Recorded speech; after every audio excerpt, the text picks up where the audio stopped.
Okay. Good Shabbos to everyone. Shabbat Shalom. I want to thank again Rabbi Rosenberg for always being the person who takes these videos, and appreciate it that he comes over and takes his time to do this. This week's parsha is Beha'alot'cha, and in Beha'alot'cha is hidden away a little parsha that many people are not even aware of. It's called Pesach Sheni. Pesach Sheni means that what happened was that at Sinai, the Jews spent one Pesach at Sinai, and they had to offer the Korban Pesach at Sinai. As when, right before Pesach, some men came to Moshe and said, we are Tameim Anachnu, we are impure. And we know that the law is that you cannot bring a Korban Pesach if you are impure. You can't eat from the Korban Pesach if you're impure. So what happens to us? We want to also be able to do this. We don't want to be left out. Lama Nigara, why are we worse than anybody else? So Moshe said, Taka, it's a good question. So he went to Hashem, and Hashem told him, okay, we'll create something called Pesach Sheni, which means those people who can't do it, they'll be able to do it, a month later. Exactly a month later, they can go, and 30 days later, they can go and they can bring the Korban Pesach. This is a very strange thing for several reasons. Number one, why didn't Hashem tell Moshe about the mitzvah of Pesach Sheni to begin with?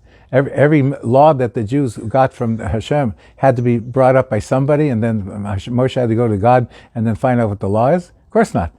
Moshe was taught by God all the laws. Why is this law different than he had to? This was only brought up only because somebody questioned and asked, what is the law in such a case? That's number one.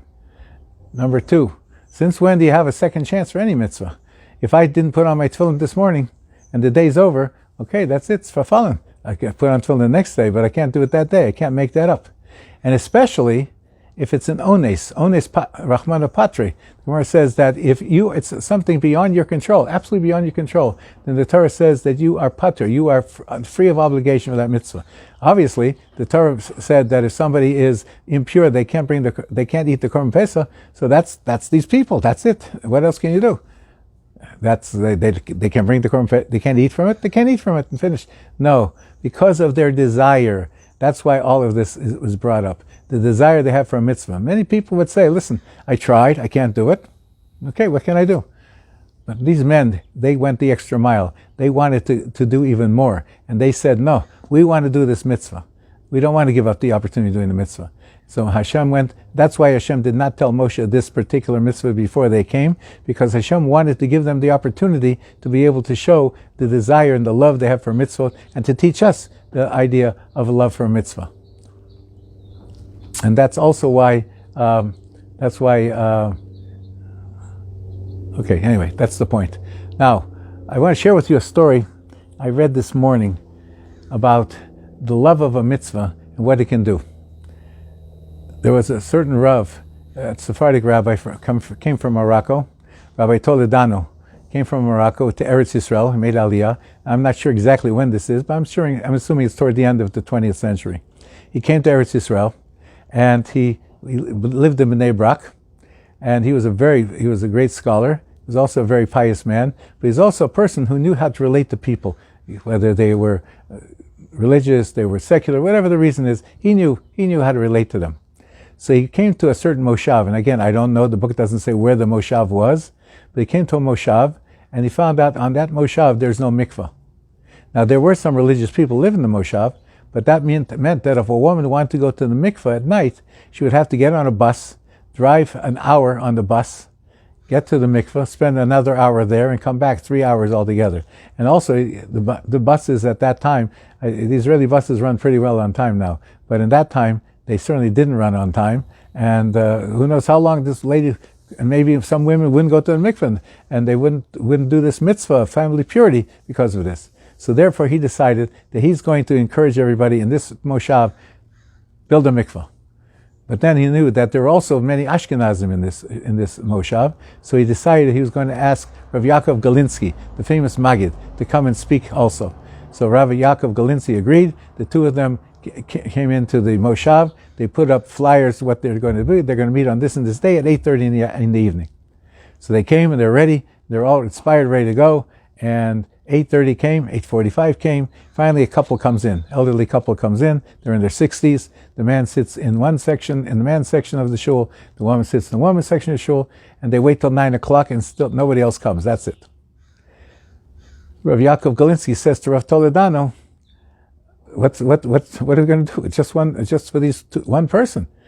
So Rav Toledano says to Rav Galinsky, tell me the truth. If a person would be dying, and you could get the Hatzalah ambulance to come and take him, would you say, why should we bother? It's only one person anyway? No, we'd go and get him. Here also, for one person, it's worth to speak. So Rav Yaakov Galinsky said, you are right. So Rav Toledano said, you speak. You're the Ashkenazi person, and these people are obviously Ashkenazim. He spoke, and Rav Galinsky was a very fiery speaker, very, very inspiring. And he finished speaking. When he's finished, Rav Toledano said, I can't add anything to what Rav Galinsky said. And he said, and it says to the couple, he says, I want to thank you very much for coming. It was very nice of you to come. So the couple, the man, his name was Noam. And Noam said, I really apologize for this poor showing. I said, I don't know. I spoke to other people about it also. I'm really embarrassed that they didn't come. So Rav Toledano said, for you, it's worth it also. So the man goes back to his wife, and the two of them start speaking, whispering. He comes forward and he says to Rav Toledano and to Rav Galinsky, he said, we are Holocaust survivors. The Nazis made sure we wouldn't be able to have children. We have jobs, we make enough money, we're comfortable, we don't need any more money. Meanwhile, the German government has been sending us checks for the last, whatever amount of years it is, and we never touched that money because we wanted to use it for a good cause. My husband and I decided this is a good cause. We're going to donate the money to build the mikveh. It ended up that they provided 2/3 of the money to build the mikveh, but they needed the other third. So this couple went to the head of the moshav, and the council or the head of moshav were not religious Jews by any stretch of imagination, but they were so inspired by this couple, and they said, you know what, we'll come up with the funds for the rest, and they built the mikveh. The mikveh was built in this moshav. Years later, again, I read this in a book by Rabbi Yechiel Spiro. He said that years later, there were hundreds of religious couples in that moshav, all because of that mikveh, that people came and people understood the importance of a mikveh. That's called dedication. That's called devotion to a mitzvah. Rav Toledano, because of a devotion to a mitzvah, he created a revolution in that particular moshav and for all those people. That's what happened also in Egypt, in Mount Sinai. The Jews also at Pesach Sheni, because these men had such a devotion, such an excitement to do a mitzvah. That's how we have to approach every mitzvah. A mitzvah is not, oh, here we go again, a mitzvah. It's like Rav Moshe Feinstein said many years ago. Rav Moshe said that one of the problems that the Jews faced in America was when the father would say in front of the children, oh, it's schwer zu sein Yid. It's difficult to be a Jew.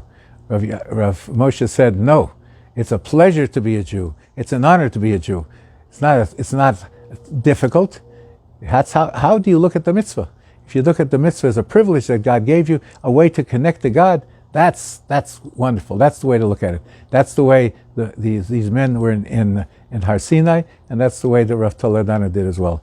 I hope that we will be inspired also to view mitzvot a little differently now, and God willing, that we come back to shul, hoping we'll be back in shul too. I hope that we'll look at the opportunity to be able to be in shul to daven from a different perspective than what we've had so far. All right, everyone, Shabbat Shalom, be well. Thank you.